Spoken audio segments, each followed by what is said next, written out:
Hopefully that stays.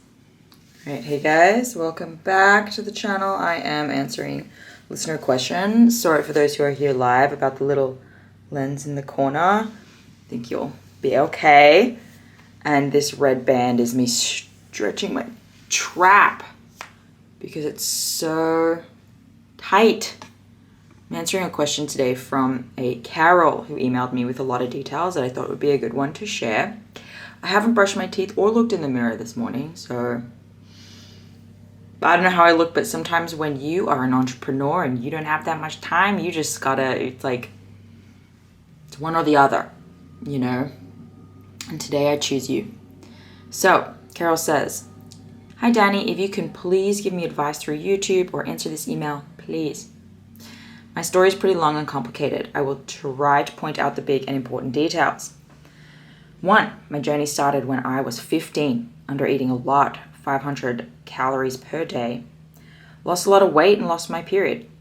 Through my high school, I began eating more, but still not enough, and I was not doing anything to fix my problem. Later, I was seeing some doctors, taking HRT, but it was still not the solution. At that time, I was doing some exercise, but not anything too much. In January 2023, I wanted to recover my period, so I stopped all exercise. In 3 months, I recovered.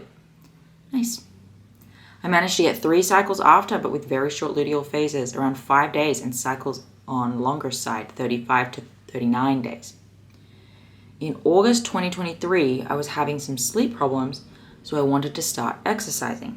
I started doing 3 times a week for 30 minutes at home workouts with dumbbells. Cycles started getting more longer, every 60 days. After 10 months of that, I lowered from 3 times to 2 times a week. I didn't see much progress. I don't know what you didn't see much progress in. I also tried to do workouts without any equipment to maybe lower the intensity. All that time, my food was pretty much the same, around 2,500 calories. Sometimes I tried to push myself and eat more to get better results, but I felt I was overeating and I didn't feel great." Okay, I'm going to assume she means I wasn't seeing much progress with my cycle during that time. Okay, and then 4, she says, "Now I've cut down to only 2 times a week for 15 minutes of exercise and 2 walks around 1 hour. I really enjoy exercise. I tried to lower it as much as I can, but I don't want to get rid of it all. I'm starting to think, is exercise a problem or some other reason why my cycles are irregular? I didn't want to keep being stuck halfway and want to recover for good. I'm now 23 and 8 years have passed since the start. I'm 174 centimeters tall and I was 62 kilos in 2015 when I started. The lowest I was 48, and since my period came back in 2023, I was 60 kilos. And now I'm also 60 kilos. I know this is a complex story, but any advice helps. And if you have some tips, you know, that can help, thank you. It's not a very complex story. It's like the tale as old as time. You have done all the things and you've reached a ceiling. I feel like most of you all who have been around for a minute know that you have a ceiling, and that's kind of why you're here, right? You tried to do some things on your own. Great. And now those things are not really working. And like, you're kind of kidding yourself a lot. Like 99.99% of you are kidding yourself if you think like, I'm 100% doing everything, right? Like, you know, there's some things you're not really comfortable touching. And that's why you're here, to get advice, permission, information, just to help you make that decision about whether or not you're going to touch it. And this is okay. And for Carol, this is where she's at, right? She knows that like she made significant progress with a lot of changes, and she got her period to 35 to 39 days. Now, Carol, of course, if you're having long cycles, you can go ahead and rule it out with blood work that you're not now looking at something else like PCOS or whatevs. But once that's resolved and you know what's going on, you can rest assured that your history of being really tall and really lean and exercising a lot and dieting a lot. I mean, eating under 500 calories a day at one point in your youth, your hypothalamus is now like not really keen on just like turning on, you know, for no reason. Now, something that always stands out to me is when people send the questions about the exercise, and they're like, I'm still exercising, yada yada, I'm eating 2,500 calories, so like I'm crushing it at recovery. No, because the standard kind of all-in recommendation that we all know and love of 2,500 calories comes along with zero exercise and zero negotiation. So if you're making negotiations, you don't get to say like 2,500 calories is enough for me.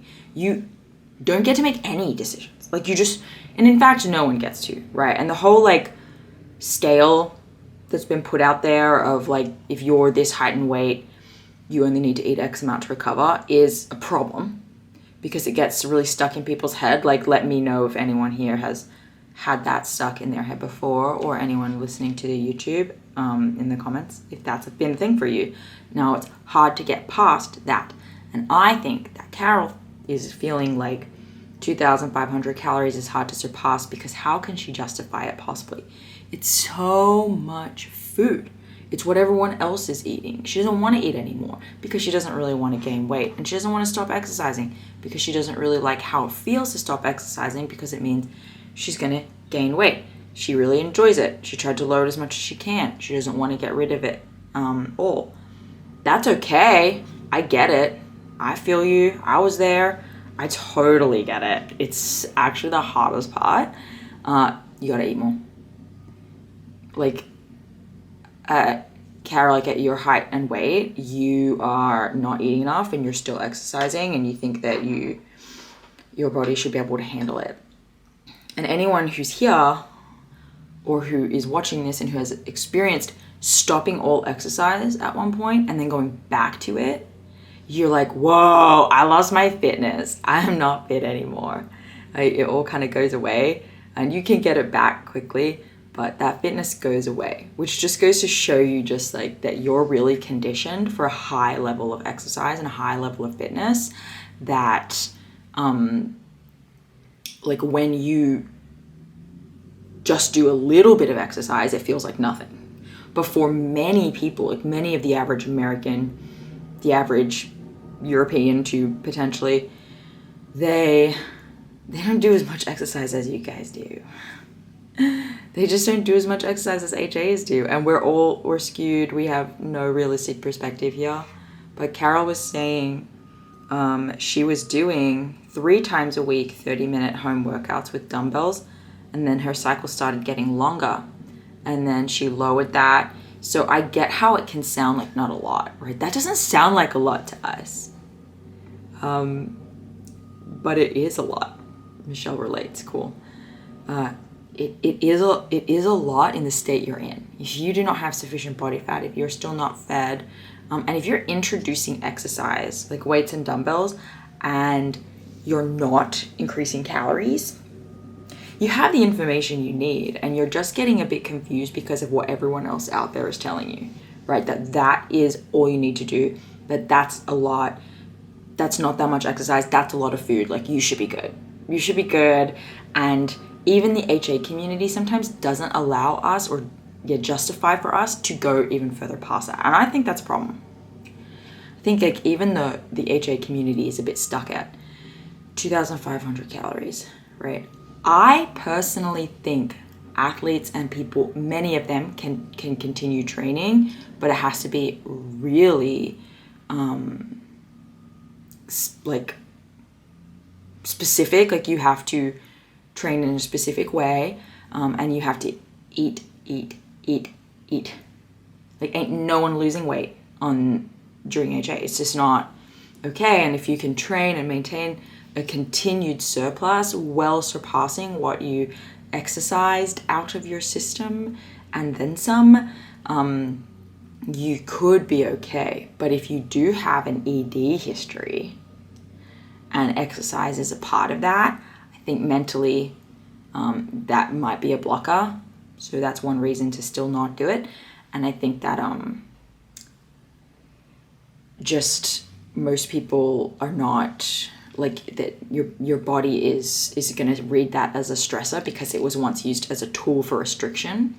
And if it's ever been used as a tool for restriction for you, you're mentally and emotionally not going to be ready to exercise in a healthy way yet. You have to completely wipe the slate clean, and you need to start from the beginning. So I think that the problem for Carol is that she doesn't want to take a complete break, and she's trying to find any way to do that. So Carol, you need to try eating 3,500 calories. Like, you need to try something really substantial, or you need to stop the exercise. And you didn't even mention like how much you're walking. I don't know what the intensity of your dumbbell workouts are. But at the end of the day, the truth is your cycles are long, your luteal phases are short. It doesn't matter what anyone thinks. It doesn't matter what any book says, what any YouTuber says. It doesn't matter what anyone thinks. If your cycles are long, your luteal phases are short, your blood labs are low, you know the answer. That's what you got to do. You got to do it. That's how it works. That's how we do it with clients, is like, that feels like a lot of food to me, but like her body's saying otherwise, so it is what it is, and now let's move forward from that.